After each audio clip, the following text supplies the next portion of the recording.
Yeah, this has probably been one of the craziest 14 days of our marriage, I would say. Everyone has a plan until you get punched in the face. And I believe that was Mike Tyson. Is that right? There are times that happen where you have a plan, you think you know what you're going to do, and then you get hit in the face. Right. So this may be the first time in world history where Mike Tyson and Elizabeth Elliot have been tied together in the same conversation.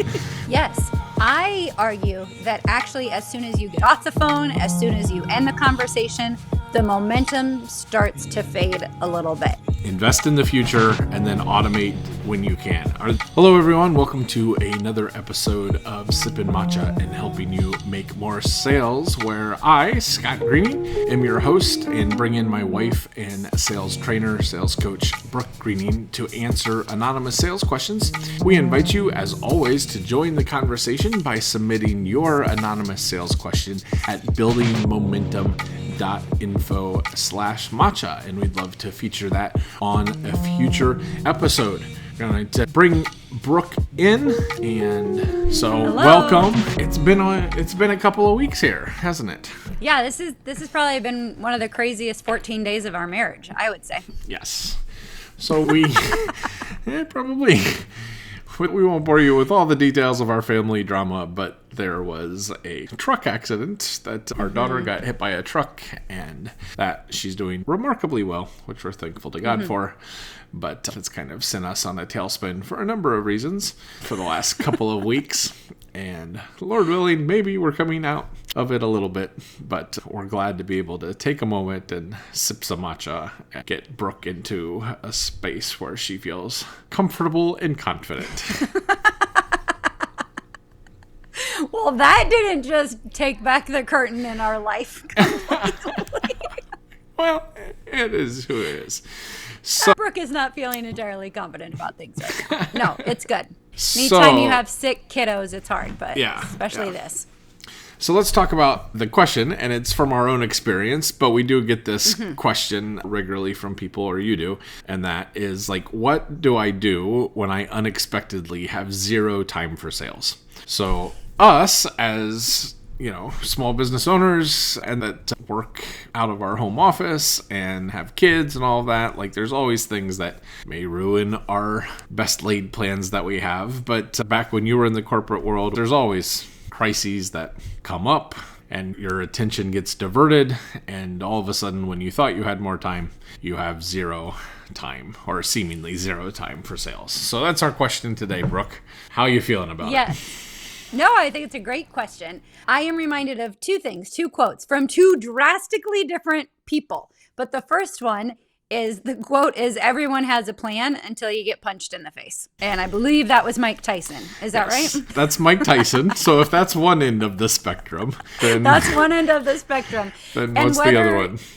Well, whether your daughter has gotten hit by a truck, or things are going on just in your business, and there's a lot of things that are happening that maybe you're getting pulled. I'm working with one client right now, and they want to be able to spend time in sales, but things are happening in their business where they need to step in and start helping with the clients, and that's something they might not necessarily do. So there's different things that vie for our attention, whether it's we need to step back into something in regards to fixing something of the business, whether it's like someone's on maternity leave, or they got sick, or they're just on vacation, and now you're scrambling because you don't have all the people you're used to, or you've lost your sales team. Whatever the case is, there are times that happen where you have a plan, you think you know what you're going to do, and then you get hit in the face. So that's one spectrum. The other one goes by Elizabeth Elliot, who is not Mike Tyson at all.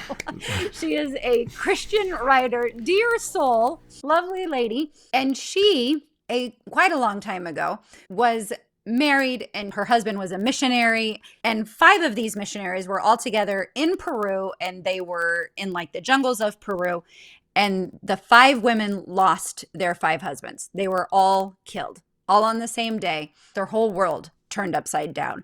And her quote is, just do the next thing. So those are the two spectrums. 1, everybody has a plan until they get hit in the face. But then 2, just do the next thing. And that's what I'm going to actually help you guys do today. I'm going to give you things to do so you don't have to come up with what is the next thing. I'm going to just tell you. Right. So this may be the first time in world history where Mike Tyson and Elizabeth Elliot have been tied together in the same conversation.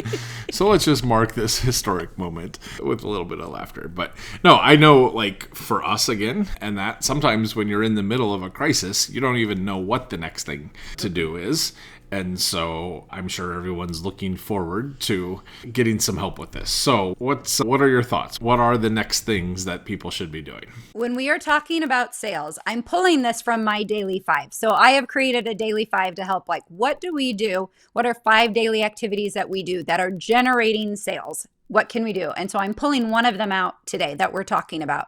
And that is your pipeline is your lifeline. So if you have very, very limited time to be able to focus on sales, this is going to be the thing that you want to be able to do. You want to focus on your pipeline for about 10 to 15 minutes. If that's all you have for the day, it needs to be focused on your pipeline. All right, so your pipeline is your lifeline, and Yes. You mentioned your daily 5, so if people are curious, you can get that, a PDF of that at buildingmomentum.info/5, where you can get Brooke's daily 5, but we're going to be focusing on one part of that today with your pipeline. So, what do you mean? Your pipeline is your lifeline? It's a little catchy tune, but what in the world does that mean? It means a lot of times we have more customers than we think. And so when we start losing track of the people that we've already started talking to, that's when things are going to start to fall apart. And so we don't want that.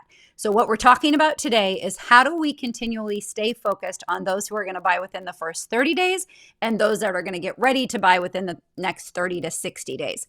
That's what you're going to focus on. If you can't focus on anything else for the day, you need to at least touch base with that. And there's about 3 things that we're going to be able to do when we're looking at those pieces.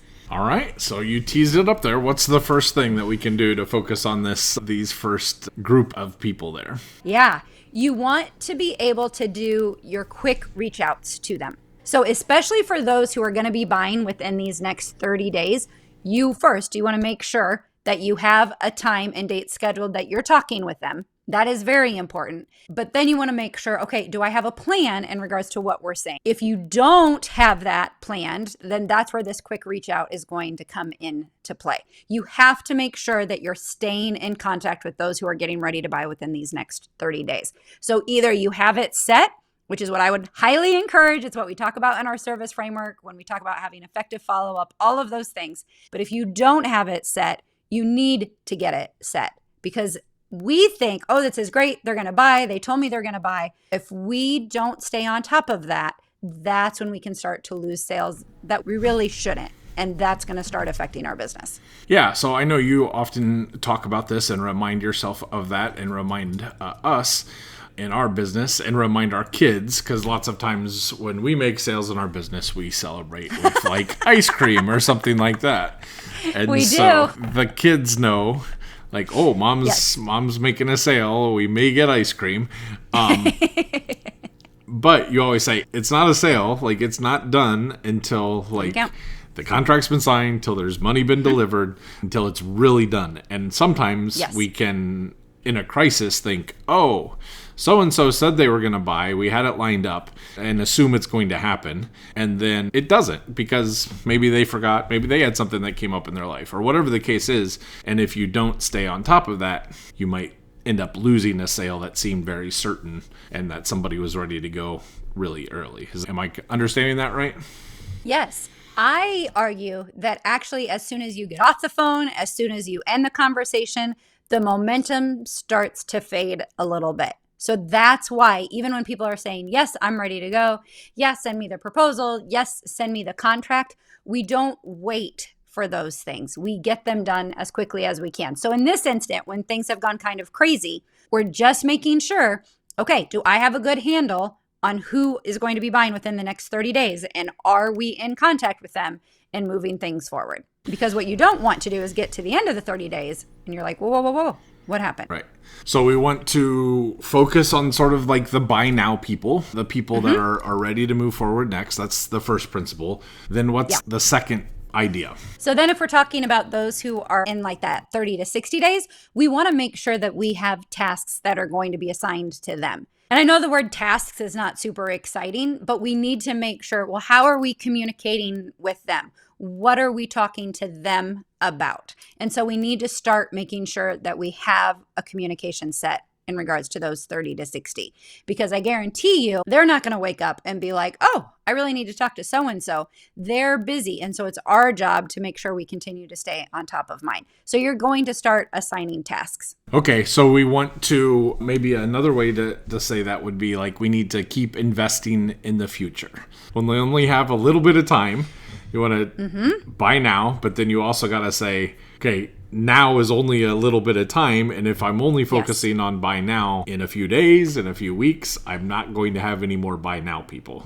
And so no, and then you have to do it all over again. That's why we get on the sales roller coaster. If all we ever do is focus on those who are going to buy within the next 30 days, and we ignore the 30 to 60 and then completely forget the 60 to 90 days, then we have this huge roller coaster, because we're like, hey, I had a great month. But then you get into the next month and you're like, well, where'd everybody go? Because we haven't been working with them to move them through. So 100%, you need to be focusing on the future and looking at your buyers for the day. Yeah. And so that in both of these cases, some of this can apply, but like you can automate maybe some of your communication, or you talked about assigning tasks. Like, hey, I know I need to remember to talk to this person in a week and a half. Like, put that as a task in your CRM, because in the craziness of a difficult time, those types of things fall off the to-do list pretty quick if they're not assigned, or they drop out of your mind, or whatever the case is. Yes. And I would say number 3 is make the things that you can. So even if you're sending text messages, emails, like write them and then have them ready to be sent on a different day. We're not saying you have to do all of the things and talk to everybody right now, because that's what starts to get overwhelming. And that's when we're like, I can't, because if it goes into a longer conversation, I don't have enough time today. That's where we're saying, well, make sure you automate them. So if you're like, okay, I need to do this within the next week, write the email right then, and then have it set that it's going to go out in the next couple of days. Just set yourself up for success so that you're not overwhelmed by the things that you need to do, but you're able to really look at, okay, who are the top 3 to 5 people I need to make sure I'm continuing staying in contact with? And that's where your CRM comes into play. That's when really, in regards with the follow-up, you need to have a plan for that. And we talk about that in other episodes. We talk about that in our service framework, but that's how it all starts coming together. Yeah, and I just, like, on a practical level, whether it's your CRM or your email platform, even like on my phone, you may not be using your personal phone number for business in that task, but like I can schedule a text message to go out at a later time. So sometimes when I'm talking with someone and I say, oh, I need to talk to them later, I'll write the text message and I'll say send later and schedule the time and for it to go out. And it's a way to take advantage of a few moments that I have, but then it also doesn't eat up time that I won't have in the future because it's done, and then they can respond, or it can go out, and then that is a restart in my mental processes that I may have lost in the midst of the crisis of the day. So yes. Great. Okay, so if I heard you right, we'd have like focus on your buy now people, invest in the future, and then automate when you can. Is there any other advice or counsel that you have for people as we think about, like, for whatever reason, I've got 0 or next to 0 time for sales, how do I keep moving forward? Yes. The other piece I just want to encourage is it's not the time to wing it, but it's not the time to be so focused that you don't move forward at all. And what I mean by that is sometimes people are like, oh, I'm not entirely sure what to text. Oh, I'm not entirely sure what to email. I'm not entirely sure what to say. And that's why I want to say, you want to be intentional. You want to be clear for the reason you're calling and what you're asking them, but you don't need to be overthinking it, because that's what's going to stop us from actually moving forward. So I always encourage, if we're about 80% there, let's keep going. But just quickly, if you know that, okay, we have a proposal that's coming up, or they're getting ready to sign the contract, or we're getting ready to work with them, they're going to sign the contract in the next week or two, even something as simple as saying, hey, I'm really looking forward to working with you. I've sent the contract. Let me know if you have any questions, like something along that line that is just continuing to stay in contact with them between when they said they were going to and when they're actually going to sign the contract. Or in regards to your next meeting, you can just say, hey, I'm really looking forward to the meeting. I was just thinking about something in relation to what would be meaningful in that conversation and share that. So it needs to be intentional. It needs to be directional, but you don't want to be overthinking it so that you don't do anything. Yeah, I know someone else, and I'm like, this was more of a marketing context, but it sort of is the same idea there. They say it this way. It was like, published is better than perfect. Yes. And like, sometimes we just need to send it. We just need to do it. We just it may not be completely perfect, but that's all right. So, all right. Well, this is good. People in crisis don't need 40 minutes of us or that. So this is a good, quick reminder. We want to invite people, if you found this conversation profitable or helpful, to share it, to review it on your podcast platform of choice, to subscribe, to like, send Brooke Matcha, whatever the case may be. And we'd love to hear from you and keep the conversation going. And we'll continue to sip some matcha and help you make more sales. Have a great day. Bye. Thank you, Dr. Greening.